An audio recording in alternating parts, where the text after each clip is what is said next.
आदाब बच्चों, मैं नीरज सिंह अराइज एकेडमी से। जैसे कि हमने पिछले वीडियो में देखा था अव्यय और अव्यय के प्रकार, जिसमें हमने देखा विकारी और अविकारी। विकारी में हमने देखे 4 चीजें थी, जिसमें से संज्ञा, सर्वनाम, विशेषण और क्रिया, ये 4 थे।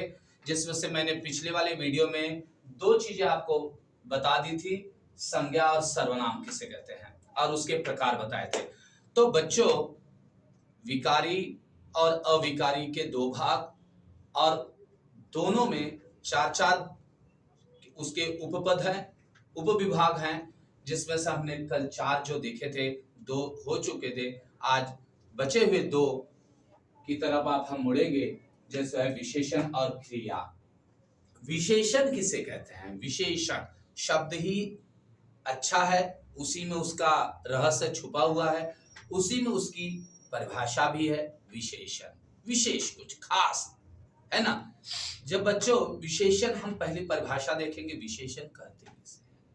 विशेषण का मतलब है विशेष, किसी के बारे में कुछ खास बात कही जाए, उसी को हम विशेषण कहते हैं।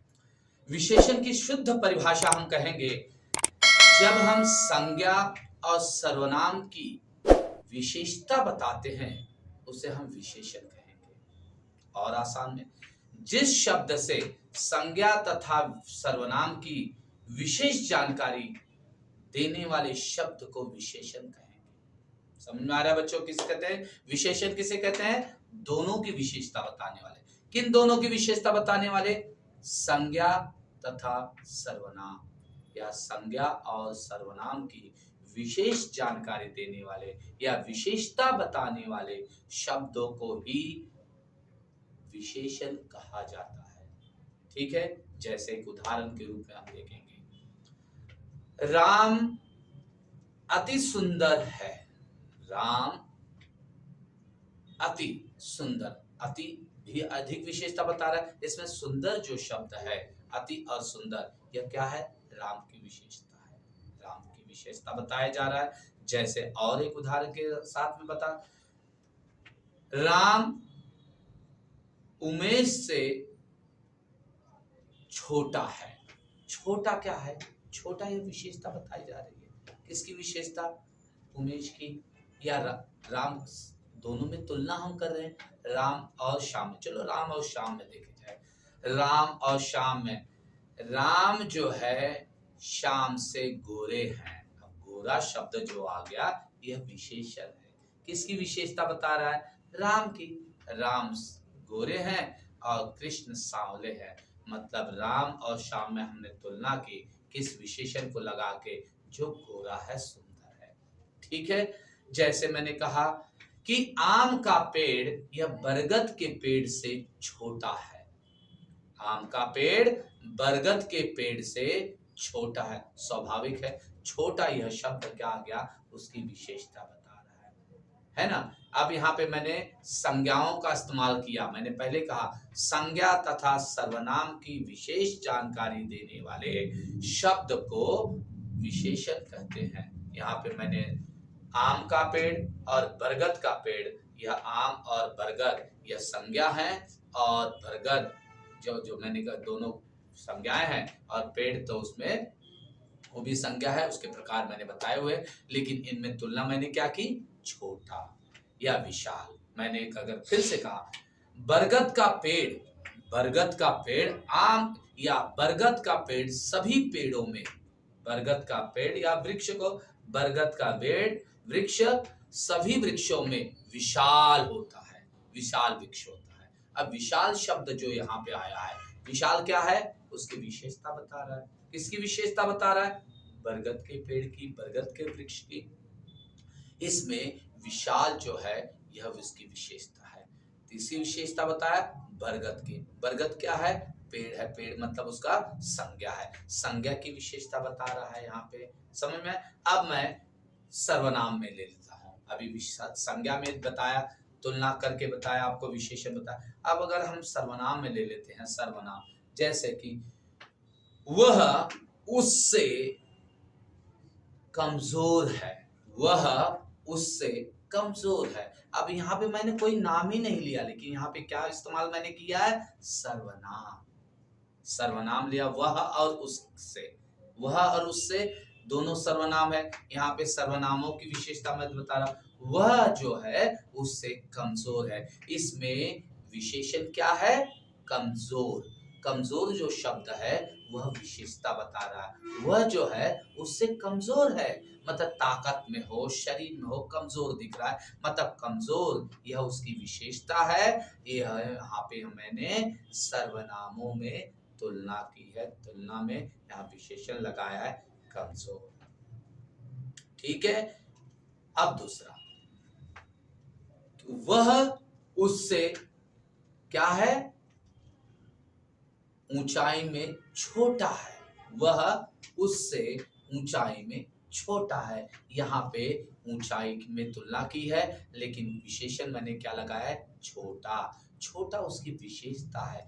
यहाँ पे जब मैंने विशेषण लगाया है जो संज्ञा और सर्वनामों में, तो बच्चों संज्ञा और सर्वनाम की जो शब्द विशेषता बताते हैं, जिस शब्द से विशेष जानकारी दी जाती है, उन्हीं शब्दों को हम क्या कहते हैं, विशेषण कहते हैं। अब बच्चों विशेषण की परिभाषा ठीक हो गई। अब विशेषण जो है, विशेषण के प्रकार है बच्चों, अलग अलग तरह से हम उसकी विशेषता बताते हैं। पहला जो है उसका गुणवाचक विशेषण है। पहला क्या है, गुणवाचक। अब जिसमें हम गुणों की विशेषता बताते हैं। दूसरा है उसका परिणाम, परिमाण में। परिमाण में दो चीजें आती है, एक निश्चित परिमाण है, एक अनिश्चित परिमाण है। और तीसरा है संख्या। संख्या में भी है परिमाण और निश्चित परिमाण और अनिश्चित परिमाण, उसके भी दो दो बनते हैं। और संख्या, उसी तरह से संख्या के भी हैं, निश्चित संख्या, अनिश्चित संख्या। और उसके बाद है सार्वनामिक या सार्वभौमिक विशेषण, जिसे सार्वभौमिक कहा जाता है, जिसे हम कहते हैं यूनिवर्सल, इंग्लिश में कहा जाता है यूनिवर्सल ने विशेषण कहा जाता है ना, सब सार्वभौमिक हो जाता है। सार्वभौमिक मतलब सभी के लिए हम इस्तेमाल कर सकते हैं। अब हम पहला देखेंगे इसमें, जैसे विशेषता बताया कि विशेषण में पहला है गुणवाचक।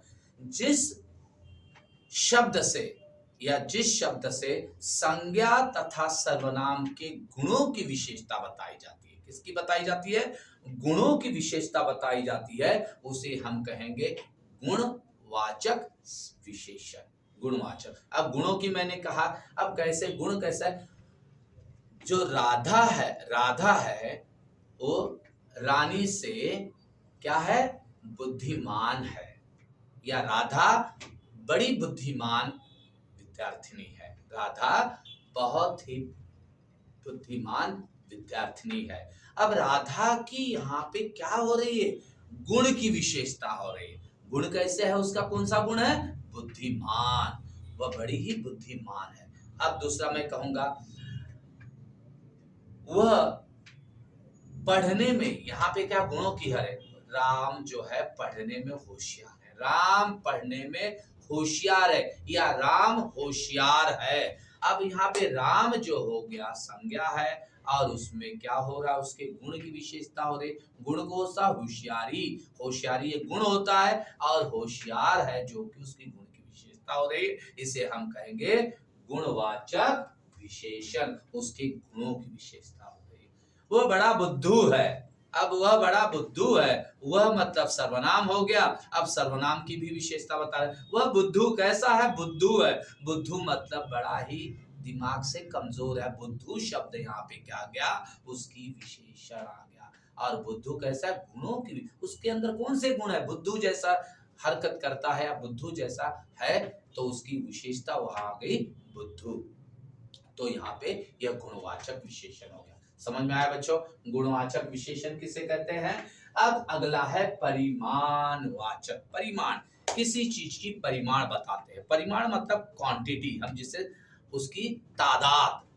समझ में आया बच्चों, परिमाण में दो चीजें आ जाती हैं।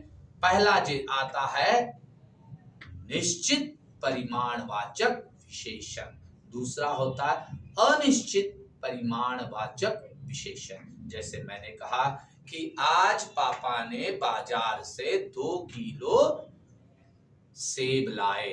अब 2 किलो सेब लाए, निश्चित आंकड़ा यहाँ पे हमें मिल चुका है। पापा ने सेब लाया, कितना सेब लाया? 2 किलो सेब लाया। अब 2 किलो सेब लाया तो मतलब यहाँ पे परिमाण जो है निश्चित था 2 किलो, 2 में कम नहीं और ज्यादा नहीं, 2 मतलब 2 ही। लेकिन मैंने कह दिया कि पापा कल आते समय बाजार से लीजिए, मम्मी जैसे कहती है, पापा जब जाते हैं बाहर तो मम्मी कहती कि अजी सुनिए, बाजार से आते समय कुछ सब्जियां लेते आना। अब कुछ सब्जियां कह दिया, कुछ मतलब क्या हो गया? कोई इसका परिमाण ही नहीं है, ये अनिश्चित परिमाणवाचक विशेषण। अब यहाँ पे सब्जियां ले आना है, कुछ सब्जियां ले आना। सब्जियां क्या आ गया? संज्ञा है। अब संज्ञा मतलब संज्ञा की विशेषता यहाँ पे क्या बता रहा है? कुछ सब्जियां ले आना। कुछ क्या है? वह विशेषण है। और कैसा विशेषण है? अब कोई निश्चित ही नहीं है, इसलिए अनिश्चित परिमाण वाचक विशेषण है। इससे पहले वाला शब्द क्या था? पापा ने बाजार से 2 किलो सेब लाए। अब सेब क्या है? संज्ञा है। सेब क्या है? संज्ञा, क्योंकि किसी फल का नाम है सेब, मैंने कहा यह फल का नाम हो गया संज्ञा। लेकिन सेब कितने हैं? कितने हैं उसकी विशेषता क्या है? उस वाक्य में किसकी विशेषता बता गई है? सेब की। कितने हैं? 2 किलो है। तो 2 जो है वह उसकी विशेषता बता रहा है, मतलब 2 किलो यह उसका विशेषण है और वह निश्चित परिमाणवाचक विशेषण है। और दूसरा वाक्य क्या कहा? मम्मी ने कहा पापा से बाजार से आते समय कुछ सब्जियां लेते आना। अब कुछ सब्जियां लेते आना, यहाँ पे तो सब्जियां यह क्या है? संज्ञा है। अब विशेषण में उसकी क्या विशेषता बता रहा है? सब्जियां ले आना। कितना सब्जियां ले? कुछ सब्जियां ले आना। कुछ क्या है? अनिश्चित परिमाणवाचक विशेषण है। यह सब्जियों की विशेषता बताई गई है, सब्जियां ले आना, लेकिन कुछ सब्जियां ले आना, इसलिए अनिश्चित परिमाणवाचक विशेषण हो गया। समझ में आया बच्चों? तो परिमाणवाचक में हमने 2 देखे हैं, एक निश्चित है, एक अनिश्चित परिमाणवाचक है। अगला है तीसरा हमारा विशेषण है संख्यावाचक विशेषण। संख्यावाचक। अब संख्यावाचक में भी बच्चों इसमें भी 2 प्रकार आते हैं कि निश्चित परिमाणवाचक संख्या, अनिश्चित परिमाणवाचक संख्या। समझ में आया? अब वैसे पहला मैंने वाक्य कहूंगा, मैंने कहा निश्चित, जैसे कि मैं दोनों में लगभग सेम ही, यहाँ पे संख्याओं का इस्तेमाल होता है बस, और कुछ नहीं है, फर्क कुछ नहीं। परिमाण और संख्या लगभग बहुत जगहों पे कोई कोई बता देता है दोनों एक ही है, मेरे ख्याल से दोनों एक ही होते हैं, लेकिन फिर भी बच्चे कहते हैं संख्यावाचक कहा जाता है, इसलिए मैं दोनों का अलग करके बता दिया। दोनों का देखा जाए तो सेम ही होता है। उदाहरण जैसे मैंने कहा मैंने आज 2 किताबें खरीदी। अब 2 किताबें खरीद, किताब क्या है? संज्ञा है, और उसकी विशेषता क्या बता दी? 2 खरीदी। 2 मतलब यह निश्चित संख्यावाचक है। लेकिन मैंने कह दिया मैं बाजार से कुछ किताबें खरीद के लाया। अब कुछ क्या हुआ? यह अनिश्चित हो गया। संख्या यहाँ पे कुछ नहीं होगा, यह अनिश्चित संख्या है। मैं यहाँ पे जैसे मैंने कहा कल मैंने बाजार से 10 या 1 दर्जन नोटबुक लेकर आया, किताब कापियां लेकर आया, 1 दर्जन कापियां लेकर आए। 1 दर्जन उसमें निश्चित है, अब 1 दर्जन मतलब 12 ही होता है। ठीक है, यह निश्चित परिमाणवाचक संख्या हो गई। निश्चित परिमाण इसमें बता रहा है, यह संख्यावाचक विशेषण में निश्चित उसका परिमाण दे रहा है। जैसे मैंने बाजार से 10 किलो गेहूं खरीदा। अब 10 किलो गेहूं खरीदा, 10 यह निश्चित परिमाण है। लेकिन मैंने कहा जाओ बनिए की दुकान से कुछ शक्कर लेकर आओ। अब कुछ शक्कर मतलब 2-4 दाने, कोई निश्चित ही नहीं है। कुछ मतलब कुछ लेकर आओ जिसमें परिमाण, जिस संख्या में जिसमें उसका कोई परिमाण निश्चित न हो उसे अनिश्चित कहते हैं। जैसे कुछ लेकर आओ, कुछ मतलब थोड़ा लेकर आओ। मैंने कहा मुझे थोड़े से बताशे दे दो। अब थोड़े से बताशे मतलब थोड़े कितने होते, कोई निश्चित उसका परिमाण नहीं है, इसलिए हम उसे कहेंगे अनिश्चित वाचक। क्या कहेंगे? अनिश्चित वाचक संख्या। अनिश्चित परिमाणवाचक संख्या कहेंगे, अनिश्चित जिसमें कोई उसका परिमाण निश्चय नहीं दिया जाता। थोड़े से बताशे मतलब थोड़े कितने, बाबूजी मुझे कुछ पैसे दे दीजिए या कुछ मुझे रुपए दे दीजिए। अब कुछ रुपए मतलब कितना, कुछ मतलब कोई निश्चित नहीं है, रुपए तो देना है लेकिन कुछ पता नहीं। लेकिन मैंने कहा बाबूजी मुझे 100 रुपए दे दिए, यहाँ पे 100 रुपए, यहाँ पे क्या आ गए, निश्चित परिमाण बताया जा रहा है, परिमाण बताया जा, उसमें परिमाण और संख्या लगभग दोनों एक ही है, इसलिए मत बता। अगला बच्चों बता रहा हूं, देखो हो गया गुणवाचक में हमने गुणों की विशेषता बताई, परिमाण और संख्या दोनों में निश्चित अनिश्चित है। परिमाण में जैसे हम कुछ चीजें परिमाण में बताते हैं उसकी बताते हैं, और इसमें संख्याओं का उल्लेख जब होता है तो उसे संख्यावाचक विशेषण कहते हैं। ठीक है, ज्यादा डीप में तो एग्जाम में नहीं आता, परीक्षा में नहीं आता, सिर्फ आपको आता संख्यावाचक और गुणवाचक और परिमाणवाचक, यही ऐसी तरह से आता है। अगला दिया है सार्वभौमिक हम, जैसे सार्वभौमिक हम सब विद्यालय जाएंगे, हम सब मतलब हम मतलब सब हो गया, सभी लोग, सभी शब्द क्या आ गया, सभी लोग आज पिकनिक पे जाएंगे, जाएंगे तो सभी लोग मतलब कौन है, सभी शब्द क्या आ गया, सार्वभौमिक, वहां पे जितने लोग खड़े हैं सबके लिए इस्तेमाल कर दिया विशेषण। लोग जाएंगे, लोग क्या है, यह संज्ञा है, लेकिन वह संज्ञा कौन सा, लोग क्या है, यह संज्ञा के प्रकार में आता है। लोग मतलब वहां पे आपका क्या आ जाएगा, जैसे संज्ञा की जाति है, यहाँ जातिवाचक आ गया, लोग आ गए। लेकिन इसी में देखेंगे सभी शब्द क्या आ गया, सभी उसमें क्या लग गया, विशेषण। लोग यह संज्ञा है,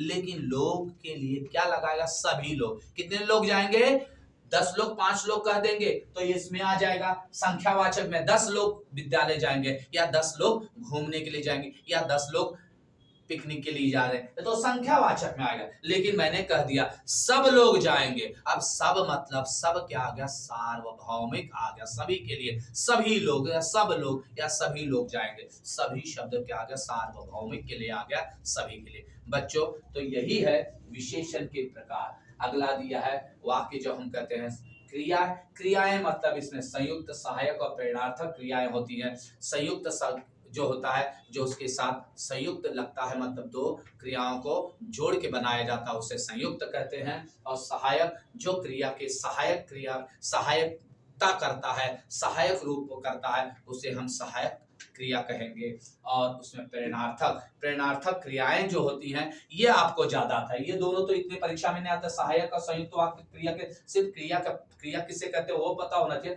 लेकिन प्रेरणार्थक क्रिया जो होती है बच्चों, ये वाला आपको परीक्षा में आता है जरूर। इसका इतना इस्तेमाल, इन दोनों का इस्तेमाल परीक्षा में नहीं इतना होता, लेकिन प्रेरणार्थक मैं ज्यादा जरूर बताना चाहूंगा, क्योंकि इस प्रेरणार्थक आपको 10वीं की परीक्षा में प्रेरणार्थक क्रिया लिखने के लिए आपको आता है। आपको वाक्य दिया है, आपको एक टेबल दिया जाता है, कॉलम दिया जाता है, उस कॉलम में 3 पार्ट बनाए जाते हैं, और 3 पार्ट में आपको प्रेरणार्थक क्रिया लिखिए, आपको 1 नंबर के लिए ग्रामर आता है। इसलिए इन दोनों पे ज्यादा विशेष न ध्यान बताते हुए मैं प्रेरणार्थक क्रिया पे ज्यादा जोर देना चाहूंगा बच्चों, कि प्रेरणार्थक क्रिया किसे कहते हैं। प्रेरणार्थक क्रिया आपको परीक्षा में, बोर्ड की परीक्षा में भी 1 नंबर का 100% आता ही, कंपलसरी यह क्वेश्चन होता ही है परीक्षा में। 10वीं का आपका अगर कोई भी बोर्ड का पेपर, हिंदी पेपर का फॉर्मेट देख लेंगे, चाहे 9वीं का हो चाहे 10वीं का हो, तो उस फॉर्मेट में आप देखेंगे आपको प्रेरणार्थक क्रिया लिखने के लिए आता है। कोई भी पेपर उठा के देख लीजिए, पुराना पेपर देख लीजिए, पुराने पिछले सालों का देख लीजिए, उस सभी पेपर में आपको प्रेरणार्थक क्रिया आता ही है 100%, इसमें कोई दोहरी राय नहीं। तो बच्चों हम प्रेरणार्थक क्रिया देखेंगे। प्रेरणार्थक क्रिया किसे कहते हैं, जैसे शब्द दिया जाता है आपको खेलना, अब खेलना, खिलाना, खिलवाना, पीना, पियाना, पिलवाना, मारना, मराना और मरवाना, जैसे इस तरह से 3 क्रियाएं आती हैं, ये जो हैं प्रेरणार्थक क्रियाएं कहती हैं, कही जाती। जैसे पढ़ाना, अब शिक्षक हमें पढ़ाते हैं, पढ़ाना शब्द यह क्या है, मूल क्रिया हो गया। अब उसके पढ़ना, पढ़ाना, पढ़वाना, पढ़ना क्या है, मूल क्रिया हो गया, पढ़ना, पढ़ाना, पढ़वाना, यह उसके 3 प्रेरणार्थक क्रियाएं जो होती हैं 3 रूप में आ जाती है, 3 भागों में आपको। और बच्चों परीक्षा में जब आता है, बोर्ड की परीक्षा में जब आता है, बोर्ड के दृष्टिकोण से मैं बता रहा हूं आपको, जब 3 कॉलम आपको दिए जाते हैं, उन तीनों में से किसी भी एक कॉलम में एक शब्द रख दिया जाएगा। बचे हुए 2 कॉलम आपको पूरे करने पड़ते हैं। अब ये 3 कॉलम में से किस कॉलम में कहां पे कौन सा शब्द रखा जाए, इसकी कोई शाश्वती नहीं होती, हमें कोई गारंटी नहीं होती, हमें वो याद होना चाहिए। इसलिए इन तीनों खानों में से किसी एक खाने में एक शब्द रख दें। तीनों प्रेरणार्थक में से कोई एक प्रेरणा वाला शब्द रख देंगे, बाकी के बचे हुए आपको लिखना पड़ेगा। जैसे पढ़ना, पढ़ाना, पढ़वाना, देखना, दिखाना, दिखलाना। समझ में आया? रोना, रुलाना और रुलवाना शब्द में आ गया। जैसे और क्या, लिखना, लिखाना, लिखवाना। आ रहा है शब्द समझ में सबको? लिखना, लिखाना और लिखवाना। मैंने बोलते मैंने वहां से लिखवा लिया है, वो ऐसे वैसे लिखा दिया है, अब मैंने लिख लिया है। देखो वाक्य तीनों आ गए। तो क्या हो जाता है? लिखना, लिखाना, लिखवाना। बच्चों समझ में आ रहा है? इतने प्रकार के, सिर्फ 3 ही प्रकार के प्रेरणार्थक वाक्य शब्द होते हैं और इन प्रेरणार्थक शब्दों को ही वाक्यों में बना के बताए जाते हैं।